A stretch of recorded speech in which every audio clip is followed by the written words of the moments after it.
Buenas tardes, yo, María Jesús Fernández Ramírez y Rafael de Jesús Ramírez Mora vamos a hablar acerca de Pseudoterranova dicipiensis y Anisakis sp.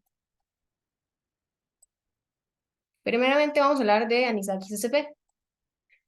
Básicamente, eh, la palabra Anisakis se deriva etiológicamente del griego anisos, que significa desigual, y akis, que significa punta.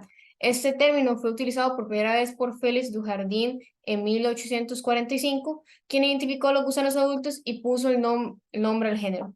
Este mismo hombre describió a este parásito como un parásito de tiburones en su obra, y su patología se le llama anisakidosis, que son resultado de la infección occidental con las fases larvarias de varios nematos que se encuentran en peces, en cefalópodos marinos que se ingieren crudos o poco cocinados.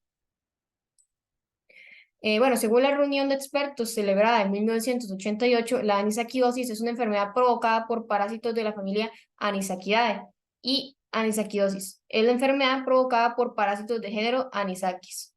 El primer caso reportado de anisakidosis fue documentado en la bibliografía científica en 1876 con un niño que había vomitado un gusano, pero la primera descripción se completó hasta 1960.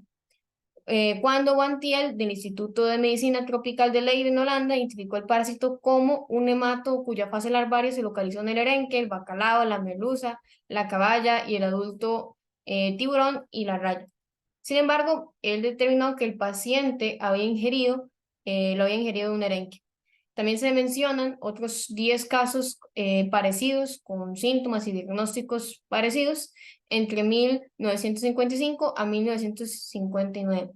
El primer caso de infección de anisakis en España, que fue uno de los países europeos que también es bastante común esta patología, bueno, este parásito, lo publicó el equipo de Juan José Arenal en 1999 en el Hospital de Pío Río, Ortega de Balandoy, en un hombre de 41 años a la que no se le pudo establecer cómo fue que se contagió. Sin embargo, actualmente ya hay métodos para determinar o identificar a este parásito.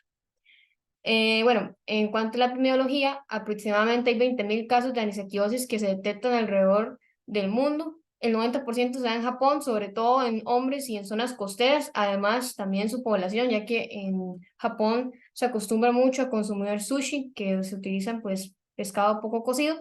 Y el 10% restante se diagnosticó en Europa, en concreto en Holanda, Reino Unido, Alemania, Italia y Francia y España, que antes mencionamos, en Asia, en países como Corea, en Norteamérica, en países como Estados Unidos y Canadá, en los países del Pacífico, en Sudamérica, por ejemplo en Perú, y en Nueva Zelanda. En cuanto a la taxonomía, tenemos que su familia es Anisakidae, género Anisakis, reino Animalia, orden Ascaridia y clase Nemato. En cuanto a la morfología, tenemos que posee una forma cilíndrica y alargada, carece de cilios o flagelos móviles, presenta un utelio y carece de segmentación. También tenemos que tiene una epidermis que secreta una cutícula flexible e inerte, que esta va a estar compuesta de colágeno, que va a permitir proteger al parásito de los jugos gástricos del hospedador. También tenemos que tiene una musculatura que es únicamente longitudinal. También son dioicos, ya hablando precisamente del sistema digestivo de una manera más amplia. Tenemos que su sistema digestivo es completo, es decir, que va de la boca al ano. Y la boca se encuentra anteriormente rodeada de labios anfibios y de iridios. Además, esos labios son son 3 labios poco desarrollados, uno dorsal, 2 ventrolaterales, en donde el labio dorsal lleva un par de papilas, una lateral y una ventral, y los ventrolaterales tienen un diente quinoso situado anteriormente, en donde hay un poro excretor que se abre en la base del diente. También tenemos que su ano se encuentra en una posición subterminal, que su intestino ocupa la mayor parte de la longitud del nemato, y su extremo posterior es redondeado y termina en un mutrón o una espina. Además que presenta un recto corto oblicuo al ano, rodeado de 3 glándulas rectales, una ventral y dos dorsales. En cuanto a su sistema digestivo, tenemos que posee un anillo perifaringeo, nervio dorsal, nervio ventral y nervios laterales, y que ese anillo nervioso compone el tercio anterior del cuerpo. En otras cosas con respecto a su morfología, que ya no son parte del sistema nervioso, es que la fase larvaria infectante para el ser humano, el AR3, que son robustos, fusiformes, que presentan una excreción transversal más marcada en ambos extremos del cuerpo, que tiene una cola cónica con un mutrón y es puntiaguda, que eso ya lo mencionamos antes, que posee una cutícula que es de 1,50 micrómetros de grosor, que en algunos pacientes especies va a presentar excreciones finas transversales más marcadas hacia la parte posterior del cuerpo. Bueno, eso es porque tenemos varias especies de anisakis, por eso es Anisakis sp. Bueno, su morfología va a variar de acuerdo a la función del hospedador y a la fase en donde se encuentra. Por ejemplo, de acuerdo a las longitudes, la L3 mide aproximadamente de 2 a 3 centímetros, la longitud del adulto es de 3 a 4 centímetros y su diámetro es de 0,1 milímetros y la hembra puede llegar a medir hasta 10 centímetros, pero la mayoría prácticamente van a compartir características morfológicas, exceptuando que el adulto va a tener un sistema reproductor desarrollado y la L3 no lo va a tener desarrollado. Aquí tenemos, bueno, antes la, cómo se ve ese parásito. Y bueno, aquí vamos a hablar acerca del ciclo de vida. En cuanto al ciclo de vida, aquí tenemos una imagen que es representativa, en donde, bueno, primeramente vamos a iniciar con la expulsión de huevos a través de las heces del mamífero marinos, que van a ser los suspensores definitivos, como ballenas, delfines, en casos muy raros aves y, por ejemplo, tiburones, que antes mencionamos, y se van a favorecer en temperaturas, digamos, en el agua de 13 a 18. Ya una vez que entran en contacto del agua, los huevos van a embriagar, van a implosionar y van a liberar las larvas del estadio L1 y después L2. Después, las larvas L2 son ingeridas por crustáceos pequeños que a su vez esos crustáceos van a ser consumidos por peces que van a ser hospederos intermediarios y ahí ya se va a formar la L3. Finalmente, los peces parasitados con L3 van a ser ingeridos nuevamente por los mamíferos marinos que eran los hospederos definitivos. Se va a formar la L4, la forma adulta, y ya se van a reproducir y liberar huevos reiniciando el ciclo. Dos cosas importantes en cuanto al ciclo es que ¿qué pasa si un pez muere? Un pez parasitado. Bueno, las larvas van a migrar desde las vísceras hasta el musgo. Y en caso de los seres humanos, ¿cómo es que se contagian? Bueno, primeramente van a ingerir carne cruda o semicruda del pescado y si se ingiere una larva de se van a infectar. Entonces van a ser un hospedero accidental y bueno, cabe destacar que el ser humano no representa un ambiente factible para que ellos se desarrollen, por lo tanto no van a formarse formas adultas ni tampoco van a producir huevos. En cuanto a la patogénesis, tenemos que tienen dos tipos de patologías. Primeramente, la anisakidosis, que es la parasitación del tracto digestivo, y la anisakiasis, que es las que producen reacciones alérgicas que pueden generar desde urticaria hasta un choque anafiláctico. Y si coinciden, o sea, si se dan las dos al mismo tiempo, se la va a llamar anisakiasis gastroalérgica. Esto se considera una zoonosis, ¿verdad? Y lo que ocurre es que cuando las larvas se ingieren, estas van a ir a penetrar la mucosa del tracto digestivo a partir de la acción de diversas enzimas. Y las manifestaciones clínicas van a depender mucho de la parte del tracto o del tubo digestivo que se infecte.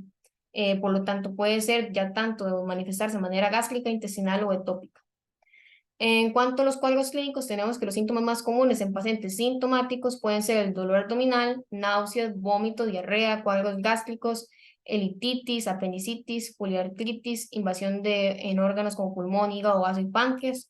En cuanto a pacientes asintomáticos, lo que va a pasar simplemente es que la larva no va a penetrar en el estómago o la mucosa intestinal, entonces simplemente la infección va a mantenerse sintomática y las larvas se van a eliminar ya sea por tos, vómitos o defecación. Bueno, cabe destacar que las larvas vivas, huevecillos no, porque no se van a reproducir. En cuanto ya a cada una dividida, en cuanto a la forma gástrica, tenemos que los síntomas van a aparecer en menos de 12 horas después de la ingesta de las larvas infectantes. Son de los casos más frecuentes, casi el 70% de los casos. Se presenta un dolor intenso en la zona alta del abdomen, náuseas y vómitos. Cuando hablamos de una forma intestinal, los síntomas van a aparecer de 48 a 72 horas después de la ingesta, van a generar dolor abdominal agudo, náuseas, vómitos, alteración del ritmo intestinal como estreñimiento, diarrea, puede ocurrir obstrucción intestinal y que las lesiones se van en la parte final del intestino delgado. En cuanto a las reacciones alérgicas, los síntomas van a aparecer mucho más rápido, de 15 a 30 minutos, muchas horas tras la ingesta. se puede manifestar tanto en piel como urticaria, generando abonos pruriginosos, en ocasiones en angioedemas, también en el tracto digestivo, en lo que ya mencionamos, y en caso de anafilaxia o cuadro generalizado, genera urticaria, picor en la palmo plantar o en genitales, puede acompañarse de síntomas digestivos o respiratorios, mareo o pérdida de conciencia. O en casos ya excepcionales puede combinarse ambas patologías y provocar una gastrointestinal o ectópica. Las larvas van a perforar, pueden perforar la pared gástrica y ya convertirse en una extraparasitosis. Y también se puede, bueno, lo que mencionamos antes, que pueden pasar del estómago hasta la orofaringe y expulsarse por tos. En caso de las pruebas diagnósticas de anisakidosis, es decir, de cuadros gastro o intestinales, podemos ver como la gastroendoscopía o la colonoscopía, que es la prueba principal para el diagnóstico de lesión de larva. Se realizan 2 exámenes minuciosos para poder lograr el hallazgo de la larva. Se va a realizar en el estómago colon a través de endoscopio. En el mismo momento se va a realizar la extracción con pinzas y si se encuentra en una fase temprana, se puede ver como en esta imagen que tenemos por acá, que se va a ver la larva viva penetrando la mucosa intestinal, o bueno, de la parte donde se manifiesta. En cuanto a serología, se utilizan procedimientos como inmunofluorescencia, la fijación del complemento, la intradermoreacción o la magnetometría. También hay métodos más específicos como el Westerbolt o ELISA, que no van a representar una reactividad antigénica, es decir, que no se van a confundir con otros parásitos. Y se determina también que la IgE y la IgA son más específicas que determinaciones con IgM y IgG, por lo cual se prefieren. Y bueno, también se puede hacer a partir de anticuerpos de, bueno, antígenos de anisakis mediante anticuerpos mononucleares, monoclonales. En cuanto también se pueden realizar biopsias, en casos agudos van a mostrar la erosión del parásito en la mucosa y en casos crónicos va a permitir ver al microscopio granulomas con restos de cutícula de larva.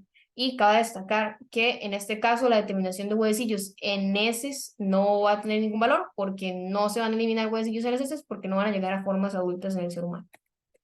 En cuanto a las pruebas diagnósticas para la anesiquiasis, o sea, cuando se dan reacciones alérgicas, pueden ser pruebas cutáneas que van a consistir en tomar un extracto del parásito y del pescado en forma de gota y se va a poner al antebrazo. Esto se va a realizar a partir de una punción de lanceta, se va a mirar la reacción en un periodo de 10 a 15 minutos y el control positivo se va a realizar con clorhidrato de histamina y el control negativo con solución salina. Y para confirmar que el diagnóstico, pues efectivamente es de Anisakis SP, se va a utilizar, bueno, tiene que dar positivo el extracto de Anisakis y negativo el de los pescados. En cuanto a la determinación de IgE específica, en estos casos se va a realizar ensayos de cuantificación con anticuerpos específicos de este tipo de IgE mediante la técnica denominada FEIA o FEIA. Es habitual encontrar valores positivos pero que no tengan relevancia clínica, ya que pueden haber interferentes o falsos positivos como pacientes alérgicos a mariscos o a ácaros, pero los valores que se pueden considerar eh, diagnósticos ya serían a niveles muy altos, como los que podemos ver ahí. También hay pruebas in vitro que son como los reconocimientos con antígenos, como inmunovolting, test de activación de basófilos y estudio de componentes alergénicos, y entre otros. En cuanto al tratamiento, tenemos que se va a dar la extracción del parásito o de los parásitos que se encuentran durante la endoscopía, que ya lo habíamos mencionado. Se pueden dar tratamientos farmacológicos con antihelmínticos como bendesadol o dos compuestos derivados de las raíces del jengibre, y también se han demostrado que estos compuestos son larvicidas en estudios experimentales. También otro fármaco que es efectivo es el tiamidazol a dosis de 350 miligramos en 12 horas durante 6 días, más que todo en formas gástricas no complicadas. Generalmente son tratamientos complementarios con las endoscopías, además de recetarse inhibidores de secreción ácida y antiácidos. Además, también en medidas generales, como una dieta absoluta, sondas nasogástricas, fluidoterapia, y eso también logra la resolución del cuadro sin necesidad de una intervención quirúrgica. Y en tratamientos alérgicos simplemente se recetaría lo que se le recetaría a cualquier tipo de alergia, como histamínicos, corticoides o broncodilatadores en caso de que la persona padezca de asma. Y en cuanto a la prevención, de esta parasitosis, primeramente es evitar el consumo de pescado crudo o poco cocinado, es la principal. Básicamente pescados marinados en salazón y peces marinos o calamar, o en caso del consumo, que bueno, el pescado sea congelado a menos 209 grados Celsius durante al menos 72 horas y que ese pescado esté congelado en alta mar o en ultracongelado. También realizar la esvisceración, es decir, sacar las tripas y todo el pescado en el momento de la captura y no ya cuando se llega a la costa para evitar la proliferación de larvas. Que los pescados estén fritos, ahumados o bueno, en sí cocinados en general a más de 60 grados Celsius y que es recomendable que se realice un pretratamiento a esa temperatura de 60 a 70 grados Celsius por 10 a 12 minutos para asegurarnos que eliminamos las larvas y posterior a eso, evidentemente, tener un control sanitario exhaustivo para evitar riesgos. También hay otras medidas que se aplican, pero no en todos los lugares se aplica esto, como la electrocución, procedimientos de alta presión hidrostática, jengibre o aceite, succión por vacío, congelación criogénica y la congelación asistida.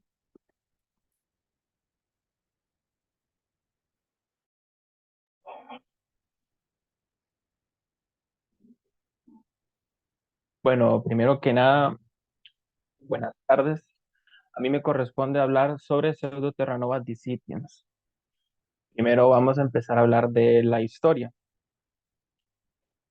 Resulta que el primer caso que fue notificado en el mundo fue de un joven en Groenlandia que estuvo vomitando un ascaris en 1876, pero no es hasta 1960 cuando este nemato fue identificado por Van Diel en un paciente residente de los Países Bajos, quien había consumido arenques crudos o ligeramente salados. Desde la descripción de este primer caso fue que se empezó a puntualizar más de 149 casos de lo que se conoce como anisiquiasis humana, que esa es la parasitosis que es causada por Pseudoterranova discempias y Anisakis sp. Esto ocurrió en Holanda entre 1955 y 1967. Desde ese entonces han registrado miles de casos en todo el mundo. Ya más reciente, lo que es la anisakidosis ha sido cada vez más identificada como la causa de síntomas gástricos, intestinales y alérgicos en los seres humanos. Quien tiene es una exposición ocupacional al pescado o consuman mariscos crudos. Con respecto a la epidemiología, el primer caso humano, como ya lo hemos dicho, se describió en Países Bajos en 1960 asociado a la ingestión de un arenque crudo. Entonces, desde ese entonces, lo que es Japón se ha convertido en el principal foco endémico, aunque la incidencia de la anisiquiasis en otros países es baja, también se ha llegado a notificar cantidades considerables de casos en 19 países, con una prevalencia más alta en los Países Bajos, Alemania, Francia, Corea, los Estados Unidos. Am, entonces, con respecto a esto, hay que tener en cuenta que Pseudoterranova es una especie que se ve comúnmente en los músculos de una amplia variedad de peces, ya que afecta más que nada las áreas musculares de los organismos. Entonces, esto ha llegado a afectar a una gran variedad de peces en las aguas de los Estados Unidos. Clínicamente, la nisiquidosis se puede clasificar en 5 formas según la ubicación de las larvas. Puede ser luminal, puede ser gástrica, intestinal, intraperitoneal, extragastrointestinal. Las formas luminal y gástrica son causadas principalmente por las especies de Pseudoterranova, mientras que las especies de Anisakis son las principales responsables de forma intestinal, aunque también hay casos intestinales por parte de Pseudoterranova. Con respecto a la taxonomía, bueno, aquí tenemos que la familia es Ascariidae, el género es Pseudoterranova, el reino es Animalia, la clase es Cercenentea y el orden es Ascariidae. Con respecto a su morfología, cabe destacar que este es un pequeño nemato que mide de 10 a 12 milímetros con un estilete penetrante prominente en forma de aguja y con 3 labios que son visibles, como se puede observar en la imagen. También cabe destacar que el ciego intestinal, que es la bolsa que conecta el intestino delgado y el intestino grueso, es visible y ayuda con el diagnóstico bajo microscopía de luz. Con respecto a la morfología, bueno, en una sección transversal, Pseudoterranova discipient puede mostrar un conjunto prominente de cuerdas hipodérmicas en forma de mariposas, como se puede llegar a observar en la imagen.